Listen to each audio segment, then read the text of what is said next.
মায়ার নবী জানায় দিলেন একদিন মালাকুল মউতরে সারা দুনিয়ার সব উম্মতের রূহগুলো তুমি কেমনে কবজ করো জানো কেমনে?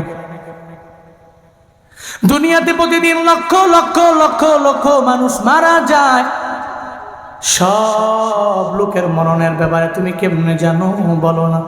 মালাকুল মউত কয়, ও পয়গম্বর, এটা আমার কামালিয়াত না, এটা হলো আরশে মুআল্লার মধ্যে একটা গাছ আছে, ওই গাছের মধ্যে পাতা আছে, ওই প্রত্যেকটা পাতা আছে প্রত্যেকটা বান্দার নামে, আমগো প্রত্যেকের নামে একটা পাতা, আপনার নামে একটা পাতা, আমার ভাইয়ের নামে একটা পাতা, আমার নামে আর একটা পাতা।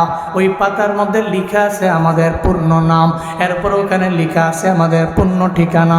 শুধু তাই না, ওই জায়গার মধ্যে লেখা আছে আমরা 60 বছর বাঁচবো না 70 বছর বাঁচবো, নাকি 50 বছর বাঁচবো, নাকি 10 বছর বাঁচবো না 15 বছর বাঁচবো, নাকি মায়ের গর্ভের মধ্যে আমাদের মরণ হয়ে যাবে, নাকি ডেলিভারির সময় আমাদের মরণ হয়ে যাবে।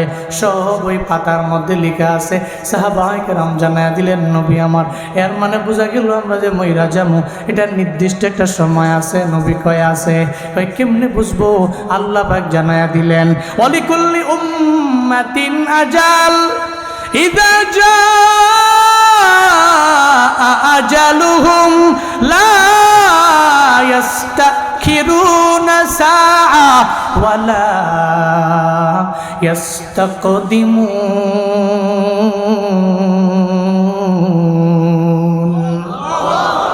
আল্লাহ পাক বলেন, প্রত্যেকটা বান্দার জন্য, উম্মতের জন্য একটা নির্ধারিত টাইম আছে, আজাল, নির্ধারিত টাইম আছে। ফাইদা যা আজালুহুম, যখন তাদের এই নির্ধারিত টাইম এদের সামনে চলে আসবে, লা ইস্তাখিরুনা সাআ, বিন্দুমাত্র পরিমাণ দেরি হবে না, ওয়ালা ইস্তাকদিমুন, বিন্দুমাত্র পরিমাণ যাররা পরিমাণ আগেও হবে না, আগেও না পরেও না। ও বান্দারা, আপনি যে মরবেন এই ব্যাপারে আপনার জানা আছে, তবে কবে মরবেন এই ব্যাপারে জানা আছে? আছে নাকি? আপনি মরবেন কনফার্ম, মারা যাবেন শিওর, কিন্তু মারা যাবেন কবে এ ব্যাপারে কোনো গ্যারান্টি আছে? আছে আছে আছে।